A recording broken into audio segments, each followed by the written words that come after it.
ॐ सहनाववतु सहनौ भुनक्तु सह वीर्यं करवावहै तेजस्विनावतीतमस्तु मा विद्विषावहै। ॐ शान्ति शान्ति शान्तिः।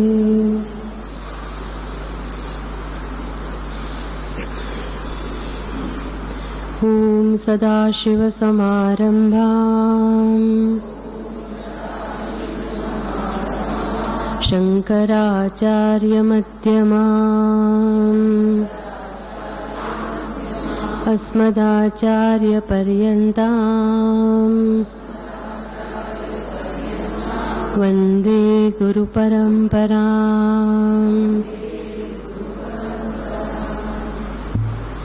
वेदान्तडिण्डिमास्तत्त्वम्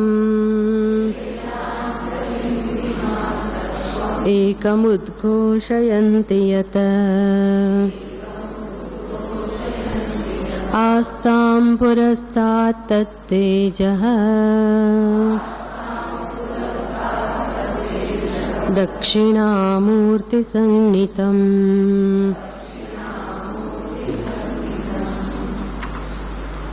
5मो श्लोक। सुख दुःखे पदार्थौ द्वौ प्रिय विप्रियकारकौ सुखं ब्रह्म जगद्दुःखम् इति वेदान्तडिण्डिमः।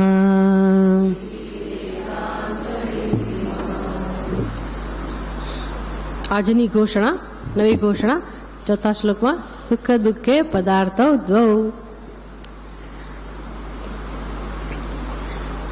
બબે વિભાગોમાં છે દરેક વસ્તુને, એટલે અને બધી વસ્તુ આપણે જાણીએ છીએ, દરેક વસ્તુનો પરિચય છે, દરેક વસ્તુનો આપણને અનુભવ છે, એમાંથી જ વિશ્લેષણ કરાવે છે. એટલે આમાં કશી વસ્તુ એવી નથી કે જે આપણા માટે નવી હોય, પણ એક સરસ વિચાર કરવાની પદ્ધતિ શીખવાડે છે કે કેવી રીતે જીવનમાં જે જોઈએ છે સુખ શાંતિ એ મળી શકે. જ્ઞાનાત કૈવલ્યનો અર્થ જ આ. અને જો વિવેકથી જ આપણું કામ થઈ જતું હોય, વિવેકથી જ અવિવેક દૂર થઈ જતો હોય તો જે જોઈએ છે મળી જાય. આ સિવાય બીજું કયું સાધન આપણને જીવનમાં જોઈએ? આનાથી સરળ સાધન બીજું કયું મળે જોવા જાવ તો? એટલે સરળમાં સરળ પ્રક્રિયા, સરળમાં સરળ સાધન એટલે આ સાધન છે. બીજું કશું ના કરીએ પણ આટલું વિચારતા શીખી જઈએ તો પણ આપણા જીવનમાં ઘણી ઘણી શાંતિ થઈ જાય. વિચારવાનું, યોગ્ય રીતે વિચારવાનું, એટલે વિચારવાની સરળ પ્રક્રિયા, સરળ પદ્ધતિ આપણને બતાવે છે.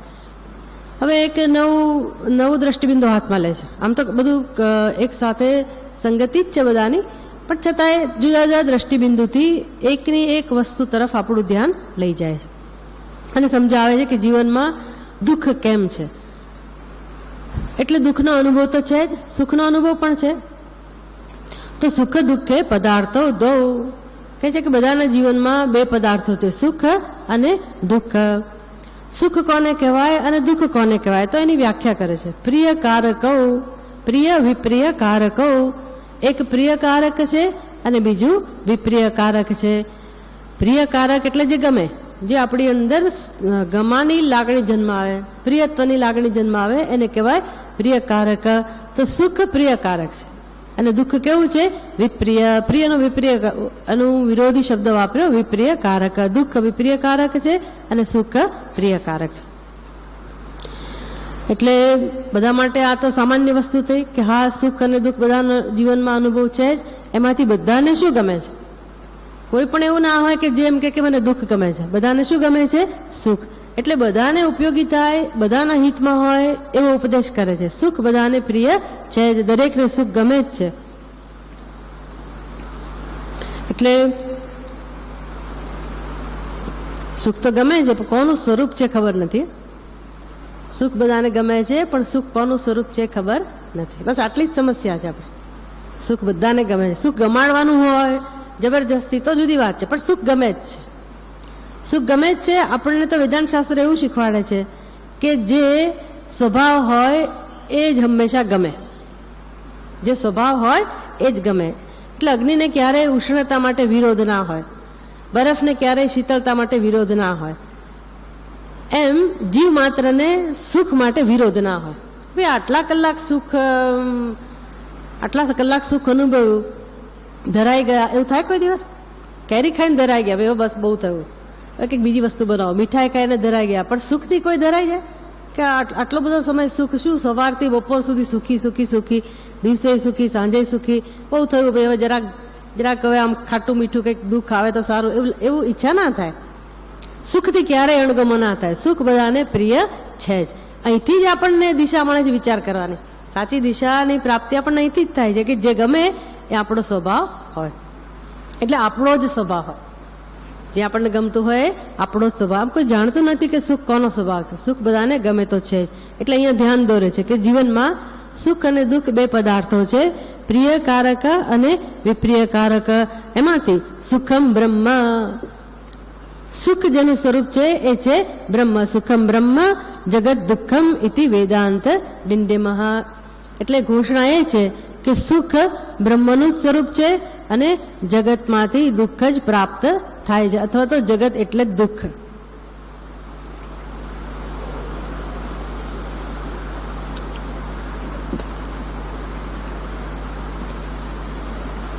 આગળ કહો ને, જગત બ્રહ્મ જગદ રૂપો પદાર્થો દો ઇત્યુક્તમ તત્ર બ્રહ્મ જ્ઞાનાદ મુક્તિ જગત જ્ઞાનાદ તુ બંધ ઇતિ કથમ. એક ટીકાકાર કહે છે કે ભાઈ બ્રહ્મના જ્ઞાનથી મુક્તિ, આગળ તમે સમજાવ્યું કે જગત અને બ્રહ્મ બે પદાર્થો છે, એમાં જેવું જેને જાણો એ જાણવું એ જ દરેક સમસ્યાનો ઉકેલ છે.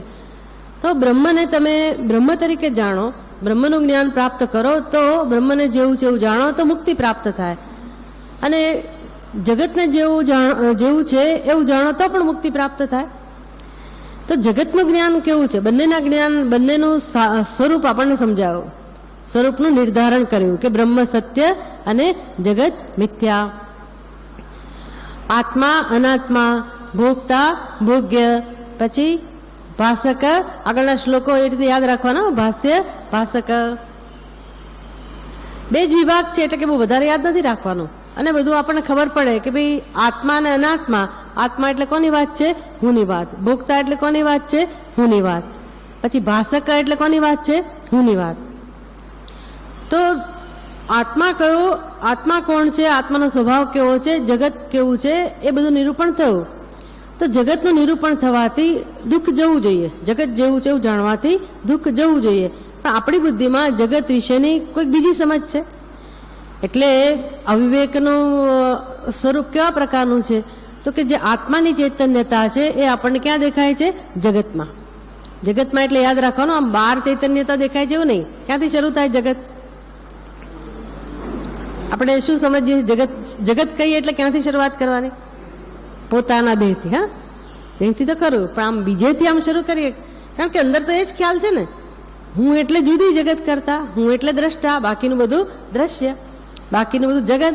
એમ આવું પહેલેથી જ જે આપણી બુદ્ધિમાં ખ્યાલ છે એ આધારે જ આપણે તો વિચાર કરવાના.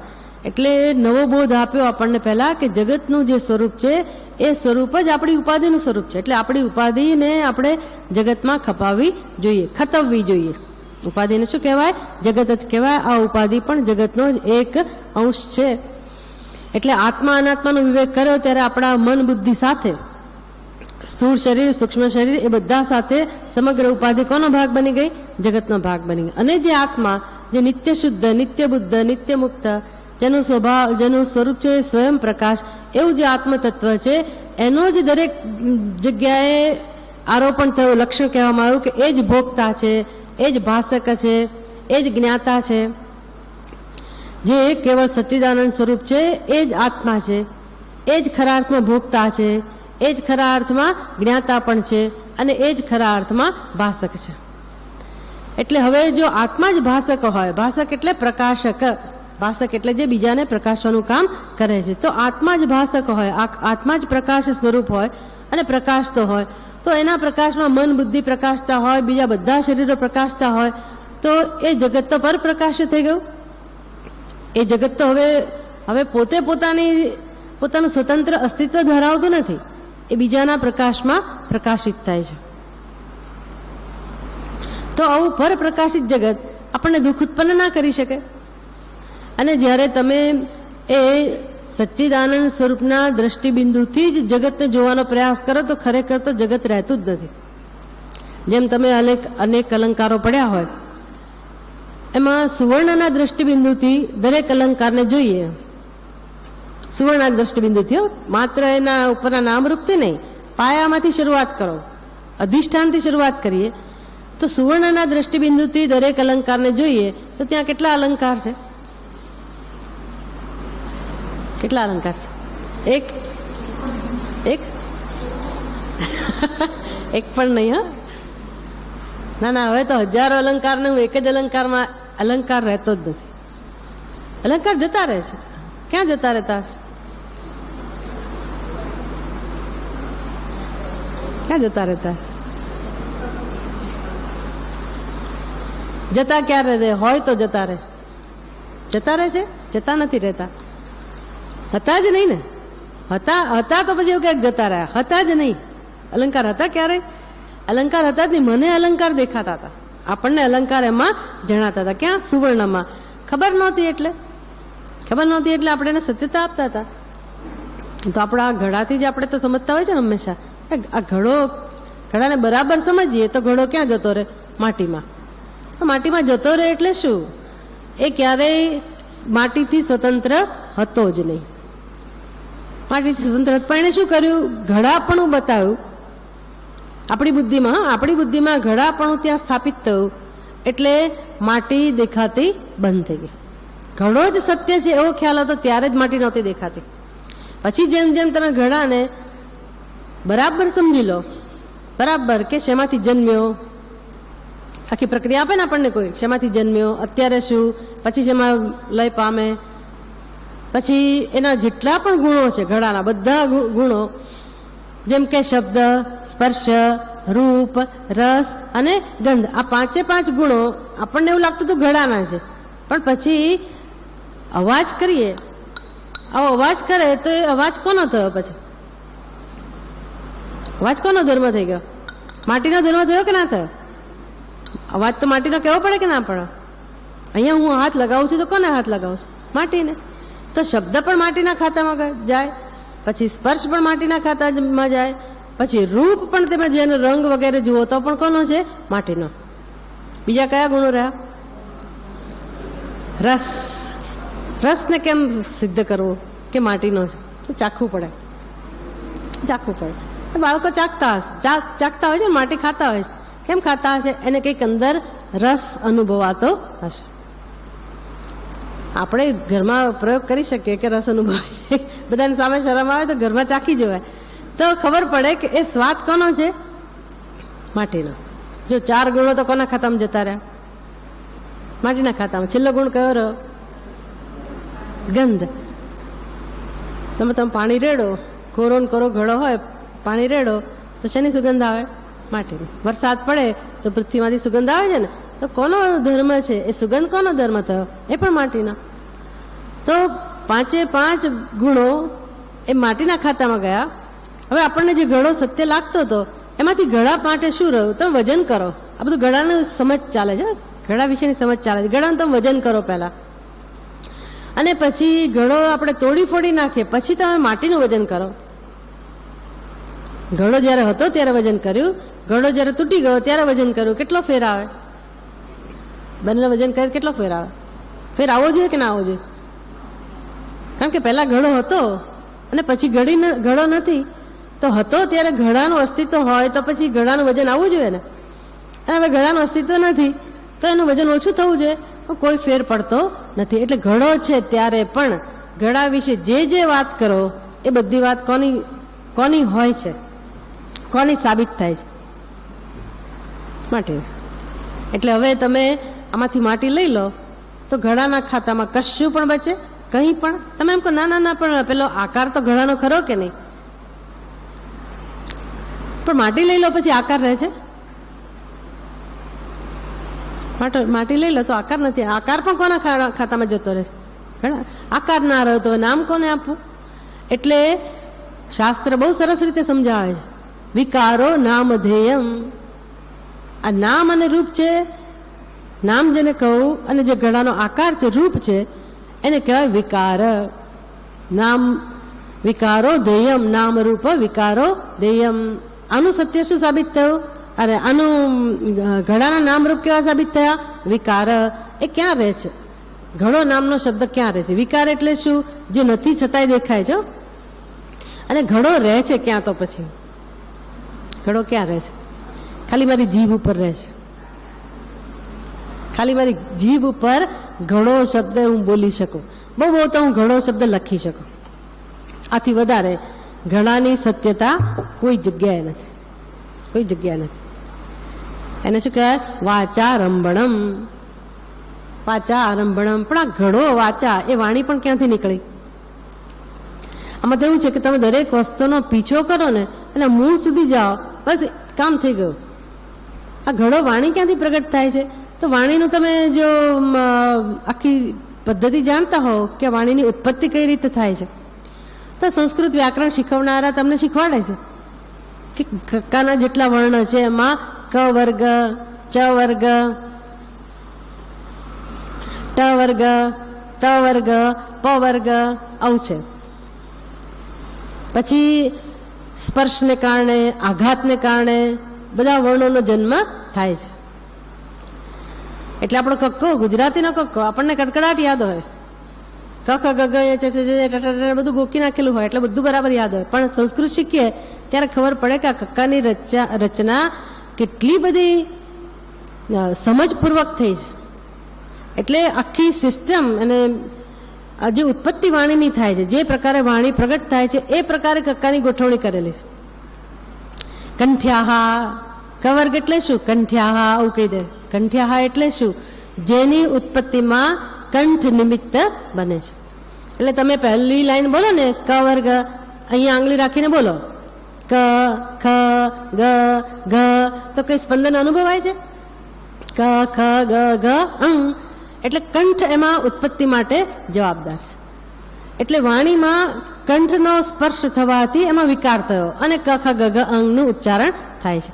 ચા ચ જ યા બરાબર દાંત ભીસીને આપણે ઘણી વાર નથી થતા ગુસ્સે, એવું મોં કરવું પડે બોલવા માટે. ચ છ જ જ યા સાચું બોલવું હોય તો મોં જેવું દેખાય પણ સાચું બોલવું હોય, સાચું ઉચ્ચારણ કરવું હોય તો એવું કરવું પડે. તો એમાં કોનો ઉપયોગ છે? તાલુ. ચ છ જ જ યા તાલુ, એને કહેવાય તાલવ્યાહા. પછી પછી કયા શબ્દો આવે છે?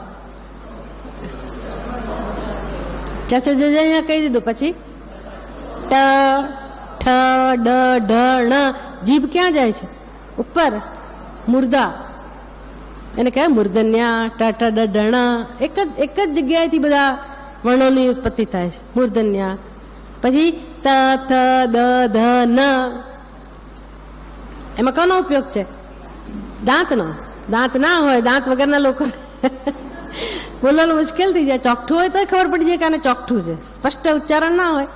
ત થ દ ધ ન. એટલે જીભ દરેક વખતે દાંતને અડે છે ને, દંતવ્યા આવું કહી દીધું. એટલે દરેક અવયવનો ઉપયોગ છે વાણી માટે. પ ફ બ ભ મ. એમાં કોનો ઉપયોગ છે? હોઠનો. સ્પર્શાહ એટલે કે ઓષ્ઠ, ઓષ્ઠ્ય. આખી વાણી આ પ્રકારની છે. હવે વાણીનું મૂળ તમે જાઓ તો સૌથી પહેલો વર્ણ કયો હશે? તમે ઘણા બધા ઉપનિષદમાં પ્રક્રિયા જાણી છે કે ઓમ શબ્દ એવું કહેવામાં આવે, ઓમને આધાર બનાવવામાં આવે, આલંબન તરીકે ઓમનું પ્રતીક આપણે સ્વીકારીએ અને ઓમની સમજ આવે ત્યારે એવું કહે કે ભાઈ ઓમ બોલતી વખતે કઈ પ્રક્રિયા થાય છે. સૌથી પહેલા કોનું ઉચ્ચારણ થાય છે? અ. પછી એ જ અ એનો ઉકાર થતા થતા ઉ. પછી અ ઉ ભળીને શું થાય? એને તમે લંબાવો તો શું બને? ઓ. જે આપણા સંધિના નિયમ છે. સૂર્ય વત્તા ઉદય તો શું શબ્દ બને? સૂર્યોદય. સહજ છે આ. પછી ઉ તો શું થાય? ઓ. તો અથી ઉચ્ચારણ શરૂ થયું, એમાં ઉ ભળ્યો, હવે શું બન્યું? ઓ. પછી તમે મોં બંધ કરી દો, મોં બંધ કરો. પાપ બ ઓમ. એટલે નાનું બાળક પહેલી વહેલું જે ઉચ્ચારણ શીખે કશું એને ખબર નથી શું બોલવું એ, પણ સહજ રૂપે કુદરતી જ જ્યારે એનું મોં ખોલે, વાણી ખુલે, ત્યારે પહેલો અવાજ કયો નીકળે? એની માં. કોઈ પણ ભાષામાં હોય, માને એ બોલાવતું હોય, એટલે બધી ભાષામાં મા માટેના અ અને મ થી જ ભેળવાયેલા શબ્દો હોય, અને મના મિશ્રણથી જ બનેલો શબ્દ હોય. અમ્મા, મા,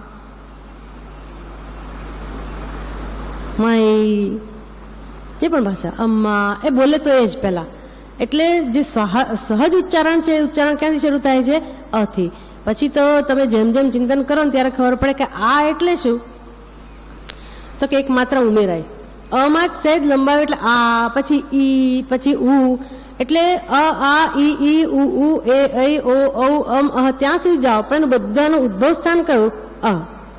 પછી ક, ખ, ગ બધા તમે વર્ણો લો, જે સ્વર નથી, એમાં પણ તમે ધ્યાનપૂર્વક જો બોલવા જાઓ, જે વાણી આપણી ઉચ્ચારણ થાય છે એમાં તમે ધ્યાનપૂર્વક જુઓ તો ક્યારેય જેને આપણે હલંત કહીએ છીએ, વ્યંજન કહીએ છીએ, એમાં સ્વર ના હોય એવું બને જ નહીં.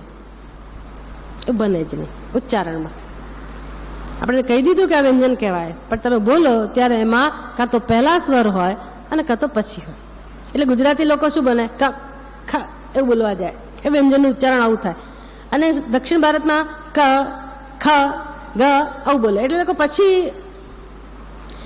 ભાર આપે. આપણે પહેલા ભાર આપીએ. ગમે તે રીતે કરો, અ વગર ક, ખ, ગ નું ઉચ્ચારણ થઈ શકે. કોઈ પણ અક્ષરનું ઉચ્ચારણ સ્વર વગર થઈ શકે નહીં. તો એનો અર્થ એવો થયો કે આખો કક્કો એ કોનો વિકાર છે? કોનો વિકાર છે? બધામાં કોણ સમાન રૂપે લે છે? અધિષ્ઠાન રૂપે અ. અને આનું ઉચ્ચારણ ક્યાંથી થાય છે? સ્વાભાવિક રીતે જ પોતાના ઉપાધિમાંથી. સૌ પ્રથમ ઉચ્ચારણ વાણીનું એટલે અ. એટલે કે અ એક જ વાણી છે, અને બાકીનું બધું શું છે? બાકીના બધા શબ્દોને શું કહેવાય? આખો કક્કો જો વિકાર હોય તો સૃષ્ટિના બધા જ શબ્દો એ શેમાંથી બનેલા છે? પછી તમે ભાષા ગમે તે વાપરો, પણ બેઝિક તો આ જ ને, બેઝ તો આ જ ને. એને શું કહેવાય? બધા શબ્દો શું છે? વિકાર. કોનો વિકાર થયો? અનો. હવે અનું ઉચ્ચારણ પણ ક્યારે થાય છે? અનું ઉચ્ચારણ, અનુભાન ક્યારે થાય છે? અનું જ્ઞાન પણ કોના કારણે થાય છે? અને અ કહેવાય એવું કોણ કહે છે? આપણે કહીએ છીએ, આપણે નક્કી કરીએ છીએ ને. એટલે એ તો છેવટે બધાનું જ્ઞાન તો શેને કારણે થાય છે? જ્ઞાન સ્વરૂપ પરમાત્માને કારણે. એટલે કે અની જાણે કે ઉત્પત્તિ થઈ, પછી આખી સૃષ્ટિમાં જેટલા પણ નામ રૂપ છે એ બધું શું કહેવાય? વિકાર. વિકારો નામ દેયમ. એ ઘડો એટલે બીજું કંઈ નહીં, બસ આવો વિકાર. ઘડો એટલે બીજું, ઘડો શબ્દ એટલે બીજું કશું જ નહીં. જે મારી વાણીમાં હોય, વાણીમાં તમે એને અસ્તિત્વ આપો તો પણ એ પરમ સત્ય તો સાબિત થતું જ નથી. એટલે ઘડો નામની વસ્તુ ક્યાંય રહી જ નહીં. ઘડો નામની વસ્તુ ક્યાંય રહી જ નહીં. એટલે હવે આ દ્રષ્ટિબિંદુથી જુઓ કોઈ પણ વસ્તુને, તો વસ્તુ હોવા છતાંય રહેતી નથી. પછી આનો અર્થ એવો નહીં કે હવે ઘડો નથી એટલે ઉપયોગ ના કરું, તું નથી એટલે તારો કોઈ ઉપયોગ નથી, એવું. હવે ઉપયોગ તો કોનો છે? પાછો ઉપયોગ કોનો છે? વ્યવહાર માટે કઈ વસ્તુ ઉપલબ્ધ છે? એ જ નામરૂપ, એ જ ઘડો વ્યવહાર માટે ઉપયોગી છે. માટી બીજી રીતે ઉપયોગી હશે, પણ આપણે પાણી લાવવું હોય તો માટી ઉપયોગી થતી નથી. એમ આખું જગત જેની જેની ઉપયોગિતા છે એ ઉપયોગિતા શેને કારણે છે? દરેકની અંદર જે કંઈ એના લક્ષણો છે ઉપયોગિતા માટેની જે યોગ્યતા છે એને કારણે. એને તમારે સર્જન કહેવું હોય તો કહો, પણ વાસ્તવમાં બધું શું સાબિત થાય છે? વિકારો નામધેયમ. એટલે દ્રષ્ટિબિંદુથી જુઓ તો કેટલી વસ્તુ રહે છે. કોઈ અલંકાર, કોઈ નામ રૂપ, કોઈ પદાર્થ રહેતો નથી. આવું દરેક પદાર્થમાં છે, દરેક પદાર્થમાં. અને ઘડો કહું પછી તમે ઘડાનું અધિષ્ઠાન માટી કહો, તો માટી પણ પછી નામરૂપ કહેવાય. માટી પણ નામરૂપ. પછી માટીનું પણ વળી અધિષ્ઠાન કહ્યું. ઘડો માટીમાં વિલીન થઈ ગયો. માટીને વિલીન કરવી હોય તો શેમાં વિલીન કરવી? માટીની ધાતુ કઈ? તો કે માટીમાંથી, જો ઘડામાંથી જેમ માટી લઈ લીધી તો ઘડો ના રહ્યો, એમ માટીમાંથી પણ કોઈક વસ્તુ લઈ લઈએ ને તો માટી પણ ના રહે. હા, એવું છે. માટીમાંથી તમે કંઈક કાઢી લો ને, એનું જે મૂળ તત્વ કાઢી લો ને તો માટી પણ ના રહે. એ મૂળ તત્વ કયું છે આપણને ખબર હોય તો વાંધો નથી. મૂળ તત્વની સાથે જ હોય, જેમ ઘડાની સાથે પણ મૂળ તત્વ છે જ, એ જ માટીનું પણ તત્વ છે. એટલે ઘડાની અંદર બીજા કયા અંશ છે આપણને ખબર નથી, પણ આ ઘડો, આ ઘડો, આ ઘડો છે. હવે આ ઘડો પછી છે હું કહું કે ના કહું? આ ઘડો કહું એટલે છે પણ આવી જાય કે ના આવી જાય? ઘડો છે એમાં આ પણ આવી જાય કે ના આવી જાય? એટલે ઘડાની સાથે બીજા બે કયા લક્ષણો છે? માટી તો છે પણ બીજા કયા બે લક્ષણો છે? આ છે, આ છે. તો કોઈ પણ નામરૂપ આ પણા વગરનું હોય, છે પણા વગરનું હોય. આ આને ને છે ને સંસ્કૃતમાં શું કહેવાય ખબર છે? આને શું કહેવાય સંસ્કૃતમાં? અસ્થિ અથવા તો સત. છે ને શું કહેવાય? ચિત્ત અથવા તો ભાતિ. સંસ્કૃત આવડતું હોય તો ભાતિ. ભાતિ એટલે પ્રકાશે છે. હવે ભાતિ કહું ત્યારે અંદર હવાપણું છે જ, અસ્તિત્વ હોય એના માટે જ પ્રકાશવાપણું હોય. ભાતિ કહીએ ત્યારે અસ્તિત્વ એની સાથે જ છે. તમે શેના આધારે કીધું કે છે ભાઈ? તો કે જ્ઞાનના આધારે. એટલે એનો અર્થ તો એવો થયો કે અસ્તિત્વની સાથે સાથે બીજી કઈ વસ્તુ છે? પ્રકાશવાપણું પણ છે. હવે આ પ્રકાશવાપણું અને હવાપણું એને કોણ ઓળખે છે? ઘડો ઓળખે છે? એને કોણ ઓળખે છે? કોણ ઓળખે છે? હવાપણાને ભાષાપણાને કોણ ઓળખે છે? હું કેવી રીતે ઓળખું છું હવાપણું ભાષાપણું? મારી બુદ્ધિથી, જ્ઞાનથી. પણ બુદ્ધિ કોના જ્ઞાનથી આ હવાપણું ભાષાપણું ઓળખે છે? સમજ પડે ને? બુદ્ધિ પણ કોને કારણે હવાપણા ભાષાપણાનો અનુભવ કરે? તો કે હવાપણું જે છે જ, ભાષાપણું જે એનો જ ધર્મ છે, એના પ્રકાશમાં બુદ્ધિ પ્રકાશિત થાય છે. એટલે બુદ્ધિનો સ્વભાવ પણ શું થયો? હવાપણું ને ભાષાપણું. એનો અર્થ કે આ બુદ્ધિ પણ ઘડાની જેમ જ સાબિત, પ્રકાશિત સાબિત થઈ. અને અધિષ્ઠાન રૂપે કોણ આપણને પ્રાપ્ત થયું? હવાપણું ને ભાષાપણું, જેમાં એક પણ નામરૂપ ના રહ્યા. અને હવાપણું ભાષાપણું કોઈ પણ નામરૂપમાંથી લઈ લો, એ માટી હોય એટલે કે પૃથ્વી હોય, વાયુ હોય, અગ્નિ હોય, જળ હોય કે આકાશ હોય કે કાળ હોય કે દેશ હોય, આ બધામાંથી હવાપણું ભાષાપણું લઈ લઈએ તો કોઈ વસ્તુ રહે છે ખરી? કોઈ વસ્તુ નથી રહેતી. કઈ વસ્તુ રહે છે? હવાપણું ભાષાપણું રહે છે. અને ક્યાં અનુભવાય છે? કેવી રીતે અનુભવાય છે? હુંના રૂપમાં. એટલે બધાનો હું એટલે શું? બધાનું અધિષ્ઠાન એટલે શું? બધાનું મૂળ તત્વ એટલે શું? હવાપણું ને ભાષાપણું. જ્યારે આપણી બુદ્ધિ આમાં સ્થિર થાય અને બરાબર સમજી શકે ત્યારે આપોઆપ એમાં અનંતતા, પૂર્ણતા, એક અદ્વિતીય શાંતિ આનો સહજ રૂપે જ અનુભવ થાય છે. પછી એમાં આનંદ શબ્દ ઉમેરવાની જરૂર નથી, શાંતિ શબ્દ ઉમેરવાની જરૂર નથી. ખરેખર તો અસ્થિ ભાતિ ઉમેરવાની જરૂર નથી. કોઈ શબ્દની જરૂર નથી આત્મા માટે. કારણ કે એ અસ્થિ કેમ શબ્દ વાપરવો પડે? કારણ કે ન હોવું, અસત નામની વસ્તુ આપણા ધ્યાનમાં છે. વસ્તુ ક્યારેક છે અને ક્યારેક નથી. એને ધ્યાનમાં રાખીને આપણે એમ કહીએ છીએ કે આત્મા ક્યારેય ન હોય એવું નથી. એ તો છે જ. કેટલીક વસ્તુનું અજ્ઞાન હોય એને ધ્યાનમાં રાખીને આપણે કહીએ કે પરમાત્મા જ્ઞાન સ્વરૂપ છે કે ચિત્ત સ્વરૂપ છે. કારણ કે ક્યારેય એ નથી એવો અનુભવ કોઈને નથી. એટલે એમાં ન હવાપણું છે જ નહીં. ના સતો વિદ્યતે ભાવ, ના ભાવો વિદ્યતે સતઃ. ઉભયો દ્રષ્ટ અંતઃ. જેણે તત્વદર્શીભી, તત્વજ્ઞાનીઓએ આ બે વસ્તુ સાચી રીતે જાણી લીધી.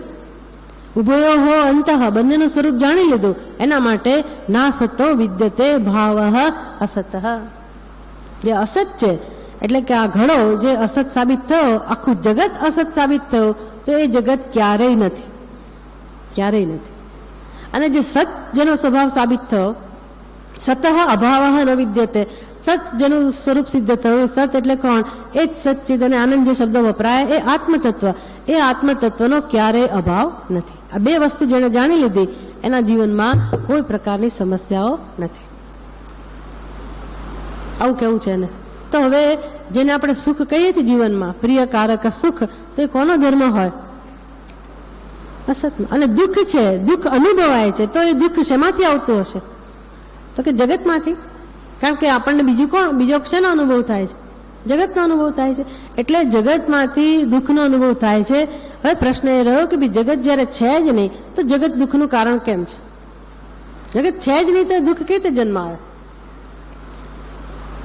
આ પ્રશ્ન થવો જોઈએ ને આપણને. અહીંયા તો વ્યાખ્યા કરી દીધી, સુખમ બ્રહ્મ. સુખમ બ્રહ્મ, સુખ ગમે જ છે, પણ આટલું સમજી લો કે સુખ કોનો સ્વભાવ છે? સુખ બ્રહ્મનો જ સ્વભાવ છે. બ્રહ્મ એટલે કોણ? આગળના શ્લોકોમાં કહ્યું એ જ આત્મા. બ્રહ્મ આત્માનો સ્વભાવ છે. એટલે કે સુખ કોનો સ્વભાવ થયો? આત્માનો સ્વભાવ થયો. અને નક્કી પણ થઈ ગયું, કારણ કે ગમે છે, જે ગમતી હોય વસ્તુ એ જ એનો સ્વભાવ હોય. સ્વભાવ હોય એના માટે જ પ્રિયત્વ હોય, સ્વભાવ માટે ક્યારેય ફરિયાદ ના હોય. એટલે જગતમાં દરેકને સુખ ગમે છે, એનો અર્થ કે સુખ જ દરેકનું સાચું સ્વરૂપ છે. પણ દુઃખનો પણ અમને અનુભવ છે. તો કે દુઃખનો અનુભવ થાય છે કારણ કે જગત છે, જગતને કારણે દુઃખનો અનુભવ થાય છે. દુઃખ કોના ખાતામાં નાખવું, કોનો ધર્મ કહેવાય? જો આત્મામાં તમે સુખ દુઃખ બંને કહો તો મુશ્કેલી થઈ જાય.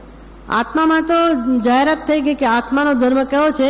એક અને માત્ર એક જ સુખ, એ જ આત્માનો ધર્મ છે. આપણા અનુભવમાં બે વસ્તુ છે, દુઃખ પણ છે. તો કે દુઃખ કોના ખાતામાં નાખવું? કોના ખાતામાં ખાતું? જગતના ખાતામાં. કહેવું જ પડે, કારણ કે આત્મામાં દુઃખ નામની વસ્તુ છે નહીં, અને આપણને જગતનો અનુભવ છે. એટલે દુઃખ કોના ખાતામાં જાય છે? દુઃખના. હવે આપણે પ્રશ્ન એ પૂછવાનો છે, આપણા મનમાં પ્રશ્ન એ થવો જોઈએ કે તમે એક બાજુ જગતને તો મિથ્યા સાબિત કરો, જગત છે જ નહીં, તો ભાઈ દુઃખ એનો ધર્મ છે કઈ રીતે માની લેવું? દુઃખ એનો ધર્મ છે એવું કઈ રીતે કહી શકો? તમે વસ્તુ હોય તો તમે ધર્મ એનો કહી શકો, લક્ષણ કહી શકો. જે જગત છે જ નહીં તો એનો ધર્મ કે એનો સ્વભાવ દુઃખ છે, કઈ રીતે સમજવું? કઈ સમજવું? તો પેલો જે સાપ છે ને, પેલું દોરડું છે ને, એ કઈ ભયનું કારણ નથી. દોરડું ભયનું કારણ નથી. ભયનું કારણ કોણ છે? સાપ. પણ ત્યાં સાપ છે, ત્યાં સાપ છે જ નહીં. એ સાપને આપણે શું કહીએ છીએ? મિથ્યા કહીએ છીએ ને. તો મિથ્યા સાપ ભયનું કારણ કઈ રીતે બન્યા? જે મિથ્યા જ છે ભયનું. ભય કોના ખાતામાં ગયો? દોરડાના ખાતામાં કે સાપના ખાતામાં? સાપના ખાતામાં. પણ સાપ કેવો છે? મિથ્યા. તો મિથ્યા સાપ ભયનું કારણ બને? બને? મિથ્યા સાપનું લક્ષણ ભય ના હોય, ભયનું કારણ ના બને. પણ એ કેમ ભયનું કારણ બન્યો? હવે જાણીએ જ છે ને, આપણે જાણીએ છીએ કેમ ભયનું કારણ બન્યો. મેં એને સાચો માની લીધો. એમ જગત દુઃખનું કારણ કેમ બને છે?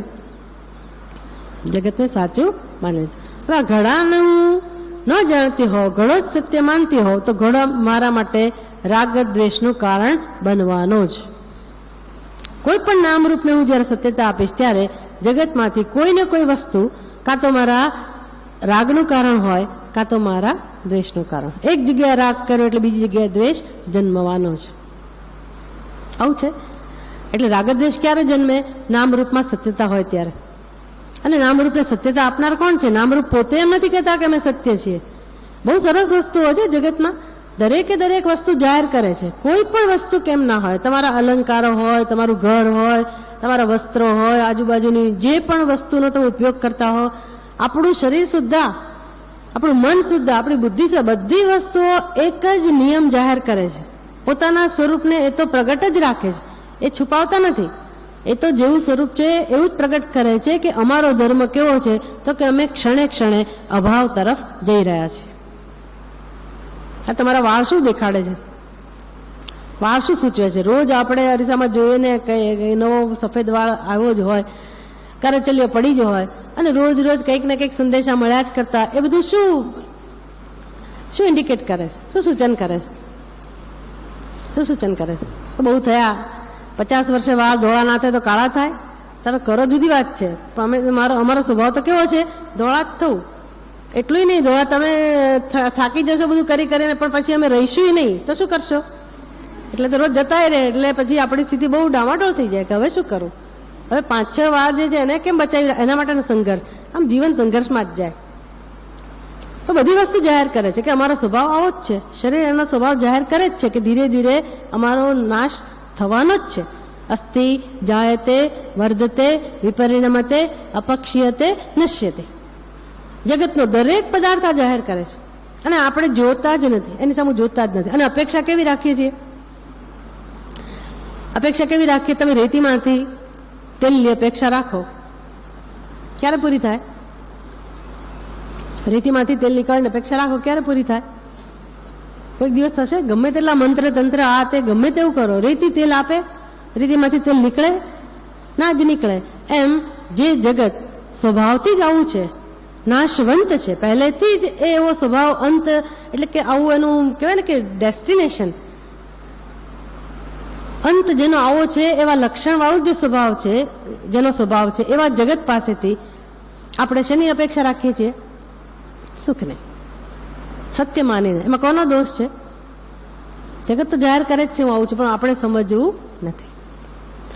એટલે અવિવેક કહો કે ભાઈ જે ચેતન સુખ કોનો ધર્મ હોય? તો કે જે નિત્ય હોય એનો.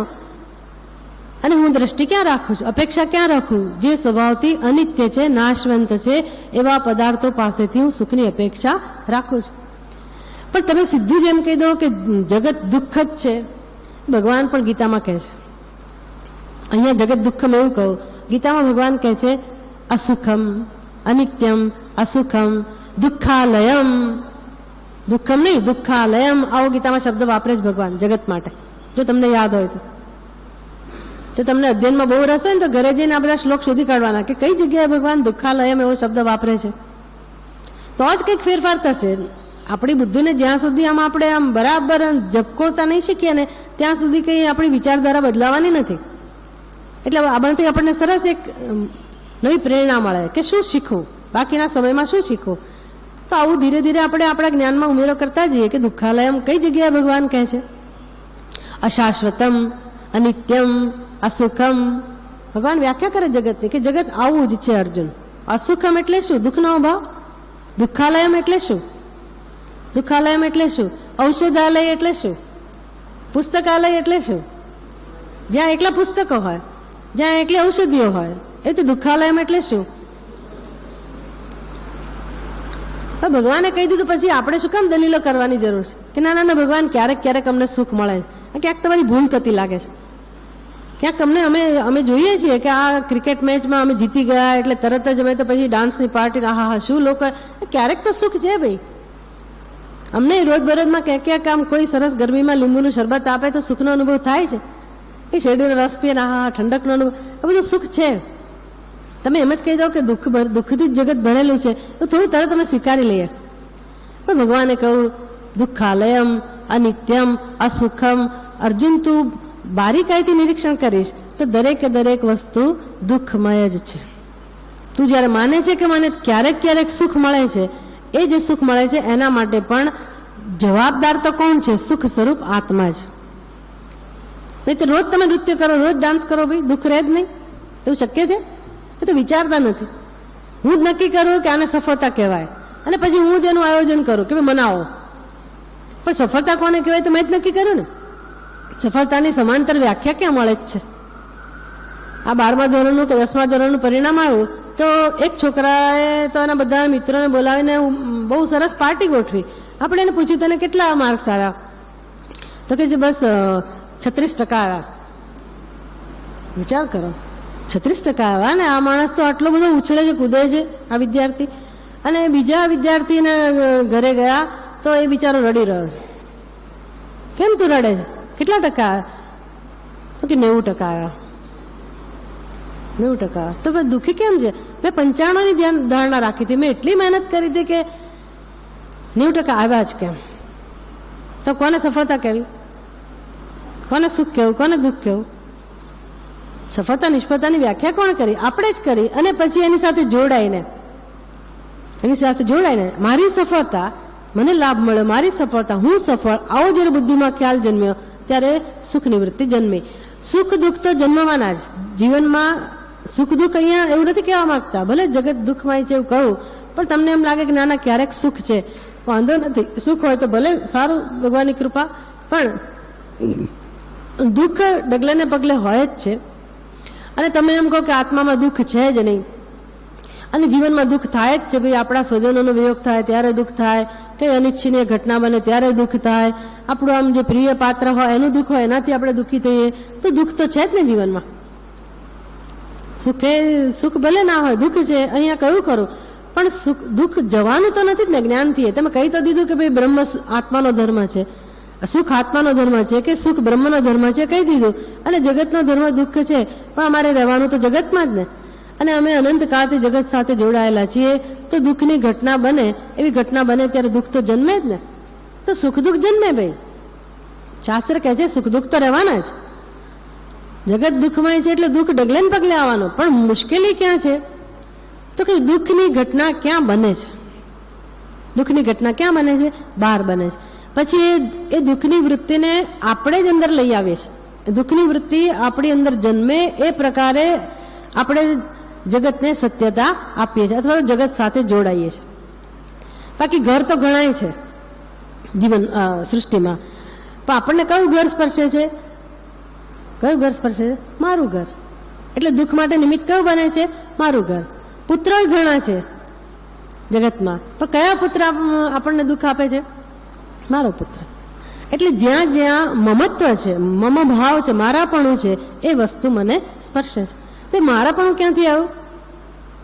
મારાપણું ક્યાંથી આવ્યું? મારાપણ પહેલા શું હોય? મારાપણ કોની સાથે જોડાયેલું છે? અહમ સાથે, હું સાથે. કયા હું સાથે? સચ્ચિદાનંદ હું સાથે. કયા હું સાથે? દેહોહમ, જીવોહમ, એ હું સાથે. તો એને શું કહેવાય? જ્ઞાન કે અજ્ઞાન? અજ્ઞાનમાંથી હું જન્મ્યો, એ જ અજ્ઞાનમાંથી મમત્વ જન્મ્યું, એ જ અજ્ઞાનમાંથી જગત સાથેનો સંબંધ તાદાત્મ્ય સર્જાયો, એમાંથી જ બધી ઘટનાઓ સાથે જે કઈ ઘટનાઓ બની એની સાથે અહમ અને મમ જોડાયા. આ તો થવાનું જો, આ જાણ્યા પછી આ તો થવાનું જ, યાદ રાખવાનું, આ તો થશે જ.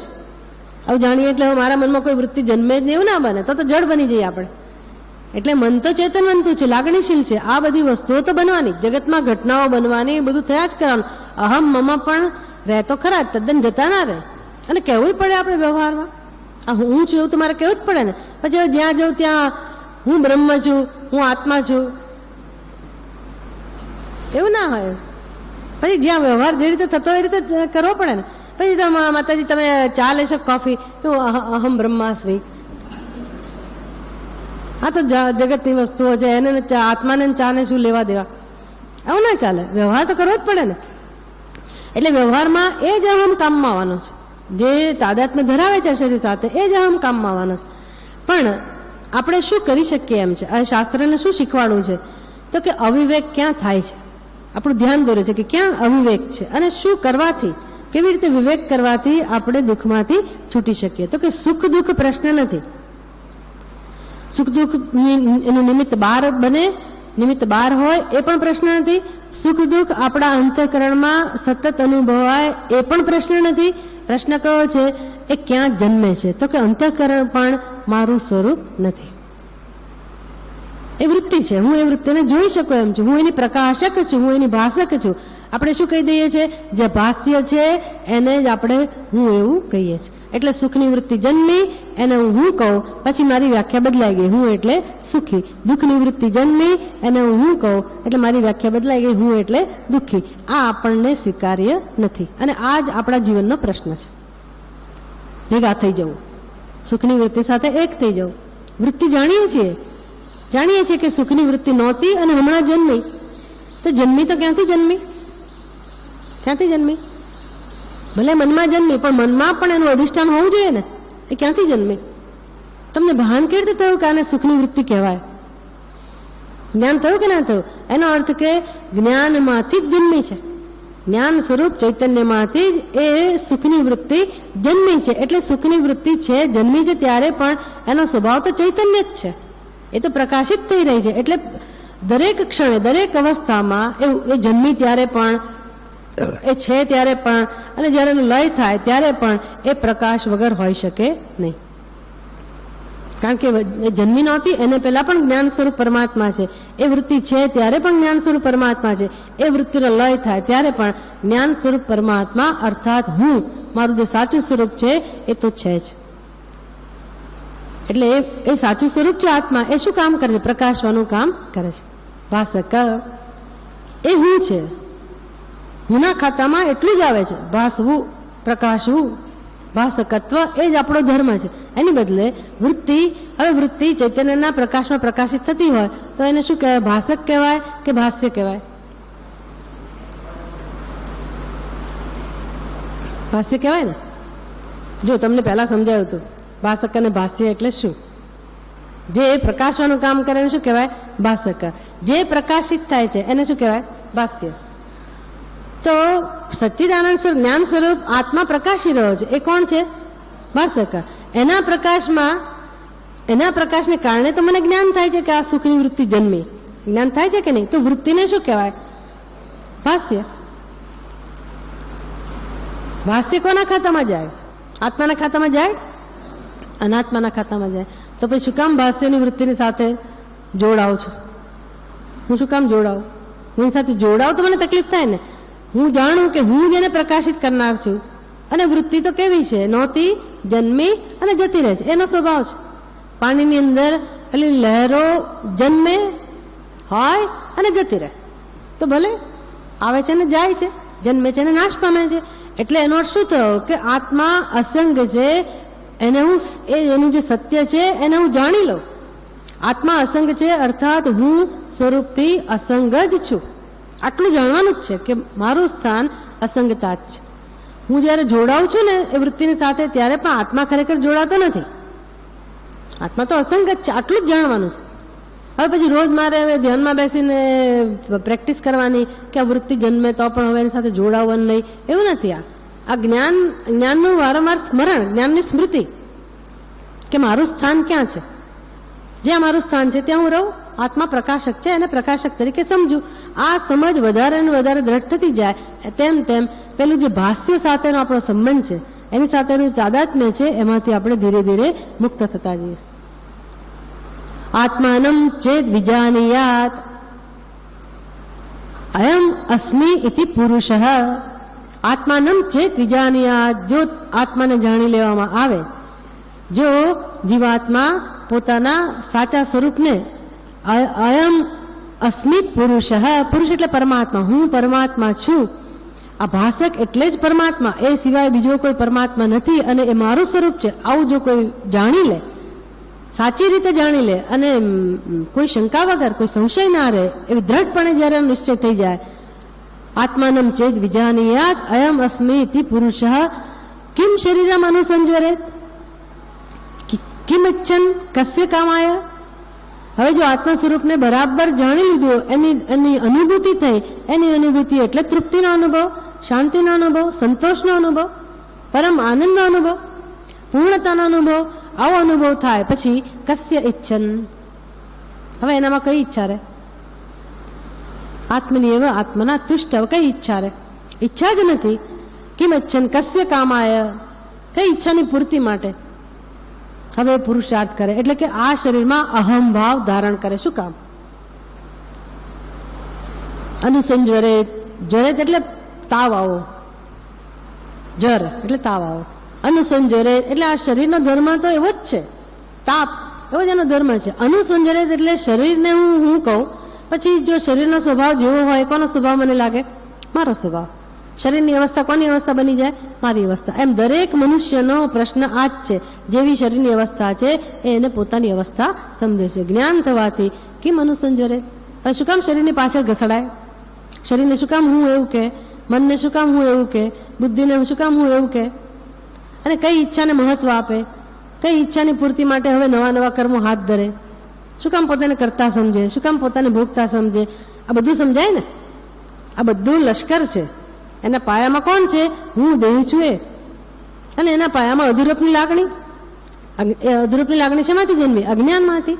અજ્ઞાનમાંથી એટલે કયા? હું આત્મા સ્વરૂપને નથી જાણતી, માટે કહું છે જ વિજાનીયાત.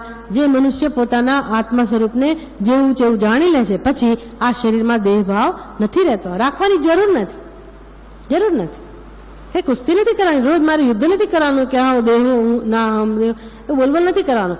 મનો બુદ્ધિ અહંકાર ચિત્તાની ના હમ આપણે ગાઈએ ત્યારે તો એમ લાગે કે જાણે બહુ બધી આપણને પ્રેમ છે આત્મા માટે. ચિદાનંદ રૂપ શિવોહમ શિવોહમ ગમે આપણને, પણ પછી ખાલી ગાઉં એટલે હું એનું ઉચ્ચારણ કરું એટલે હું શિવ સ્વરૂપમાં જ અહમભાવ ધરાવું છું નક્કી નથી થઈ જતું. પછી તો દેહોહમ એ ચાલુ રહે છે પાછું.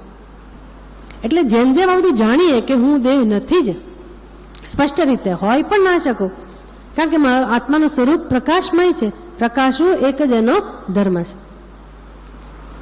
કેમ અનુસંજરે? પછી શરીર પાછળ ના ઘસરાય. તમને ખબર છે નાના ગામડામાં છે ને, પહેલી વહેલી વાર જ્યારે, બહુ જૂના સમયની વાત છે, ગામડામાં મોટર કાર આવી હોય ને તો નાના છોકરાઓ છે ને એને અંદર તો કોઈ બેસાડે નહીં, અને એને ગાડીની મજા લેવી હોય એટલે શું કરે લોકો? પાછળ ટીંગાઈ જાય. જ્યારે પેલી ગાડી ચાલુ થાય ને ત્યારે પાછળ ટીંગાઈ જાય. એને એમ કે આ બસ મજા લઈશું, એટલે બરાબર પકડી રાખે અને પછી જ્યારે ગાડી ચાલુ થાય ને ત્યારે પાછળ પકડીને ઊભા રહી જાય. મેં કહ્યું ને શરીરમ અનુસંજવરે, એટલે પાછળ પકડવું, મજા લેવા પકડી ગાડીને. પછી હવે ધીરે ધીરે ગાડી શરૂ થઈ ત્યારે તો મજા આવે, હા હા કેવી મજા આવે. કે પછી જ્યારે ગાડી ગતિમાં આવે, ગાડી બરાબર એની સ્પીડ પકડે ત્યારે શું હાલત થાય બાળકોની? પછી શું થાય? તો ધારો કે તમે છોડીએ ના શકો, પછી શું પડે? ઘસડાવવું પડે. ઘસડાય ને બાળકો, ઘસડાતા જશે, થોડાક સમય માટે ઘસડાતા હશે, પછી કંઈક ગાડી ઊભી રાખે અને પછી ઉતર જુદી વાત. પણ ત્યાં સુધી શું કરવું પડે? ઘસડાવ. મજા લેવા ગયા પછી શું હાલત થઈ? ઘસડાવે. એમ શરીરમાં અહમભાવ એકવાર ધારણ કર્યો, પકડ્યું, પછી એની તો ગતિ છે જ. મનની ને બુદ્ધિની તો અપાર ઈચ્છાઓ જન્મ્યા જ કરે. એટલે તમને એમ કે મજા લઈશું, એક ઈચ્છા પૂરી, બીજી, પછી તો જે પૂરપાર ગાડી જાય અને આપણી હાલત કેવી છે? ઘસડાયા કરીએ. અને હવે ઘણું છોડવું છે. તો સમજાઈ ગયું, ઘણું છોડવું છે. નથી સમજાયું ને, એ બધું બહુ બધું સમજાઈ ગયું. પણ છોડવું કેમ? એવી સ્થિતિ થઈ જાય ને, છોડવું કેમ? છૂટતું નથી. છોડવું કેમ? એક જ રીતે છૂટે. જેમ જેમ આપણે આપણા સાચા સ્વરૂપને જાણતા જઈએ તેમ તેમ સંતોષનો, શાંતિનો, આનંદનો અનુભવ થતો જાય. કેમ? બ્રહ્મ સુખમ, સુખમ બ્રહ્મ. સુખ કોનો સ્વભાવ છે? આત્માનો સ્વભાવ છે, આત્માનો જ સ્વભાવ છે. એટલે સુખ મળે તો પોતાનામાંથી જ મળે. પોતાનામાંથી એટલે શરીરમાંથી મળે એવું નહીં. એ શરીરમાં કોઈ જગ્યાએ ખૂણામાં ભગવાને સુખ ભરી રાખ્યું એવું તો નથી. એટલે હુંનો જે અનુભવ, હુંનો જે નિર્ણય થાય છે, હું વિશેનો જે નિર્ણય છે, એ નિર્ણયને તમે યથાર્થ બનાવો. જેવું સ્વરૂપ છે એવો જ હુંનો નિર્ણય હોય તો પછી અનુભવ પણ એવો જ હોય. જેવો નિર્ણય એવો અનુભવ. હું દેહ છે એવો નિર્ણય હોય તો મને અનુભવ શેનો થાય? દેહનો. હું કેવળ અસ્થિ ભાતિ પ્રિય એ જ મારું સ્વરૂપ છે, બરાબર મારું દર્શન થઈ જાય તો અનુભવ પણ શેનો થાય? સુખ અને શાંતિનો. સુખ શાંતિનો અનુભવ પ્રગટ ના થાય, એ અનુભવ અંદર પ્રગટ થઈ જ રહ્યો છે. એવું નથી કે જ્યારે નિર્ણય થશે ત્યારે મને આ અનુભવની સરવાણી ફૂટશે, એવું નથી. એ અનુભવ સતત થઈ જ રહ્યો છે. એટલે આપણને બધી અવસ્થાઓનો ઉપયોગ કરીને શીખવાડે કે ભાઈ જો સુષુપ્તિની અંદર કશું કર્યા વગર પણ એ જ પરમ તૃપ્તિનો અનુભવ થતો હોય, એનો અર્થ કે આત્મ સ્વરૂપ છે જ, મારો આત્મા સુખ સ્વરૂપ જ છે, તો જાગ્રતમાં એ અનુભવ ક્યાં જતો રહે છે? જાગ્રતમાં અનુભવ ક્યાં જાય છે? જાગ્રતમાં ના જાય. જાગ્રતમાં જઈ પણ ના શકે. જાગ્રતના જેટલા પણ અનુભવો છે એ બધા અનુભવોમાં પાયામાં પેલો જે સચ્ચિદાનંદ અનુભવ ના હોય તો જગતના અનુભવો પણ ના થાય. એટલે એવું નથી કે આ બધા અનુભવો બ્રહ્મના કે આત્માના અનુભવોથી વિરુદ્ધ છે, એવું નથી. આ બધા અનુભવોનું અધિષ્ઠાન પણ કોણ છે? અસ્થિ, ભાતિ અને પ્રિય. જેમ ઘડાના અનુભવનું અધિષ્ઠાન કોણ છે? હવે માટી નહીં. હવે તમને મેં સીધો શોર્ટકટ બતાવી દીધો. ઘડાનું અધિષ્ઠાન કોણ છે? અસ્થિ, ભાતિ, પ્રિય, સચ્ચિદાનંદ. તો યાદ રાખવાનું કે ઘડામાં સચ્ચિદાનંદ છે. હવે ઘડો જ ના રહ્યો, માટી જ ના રહી. ઘડો ના રહ્યો, માટી ન રહ્યો, અર્થાત મારો આ દેહ પણ ના રહ્યો, મન બુદ્ધિ પણ ના રહ્યા, બધાનો એક સાથે બાદ થઈ ગયો. તો હવે સચ્ચિદાનંદ ક્યાં અનુભવાય છે? બીજે તો અનુભવાતો નથી. એ કેવી રીતે અનુભવાય છે? હું ના રૂપમાં અનુભવાય છે. ઈશ્વરની વ્યવસ્થા એવી છે કે આ ઉપાધિ છે અને હુંના રૂપમાં એ સચ્ચિદાનંદનો અનુભવ થાય છે. પણ સચ્ચિદાનંદનો અનુભવ થયા પછી ઉપાધિની પણ જરૂર રહેતી નથી. સમજાઈ જાય છે કે બધી ઉપાધિનો અનુભવ કોને કારણે છે? પરમ સત્ય, સત સ્વરૂપ, ચિત્ત સ્વરૂપ, આનંદ સ્વરૂપ એ જ અધિષ્ઠાન છે. એમાં જ બધું પ્રકાશિત થઈ રહ્યું છે. બ્રહ્મ સુખમ બ્રહ્મ જગત દુઃખમ.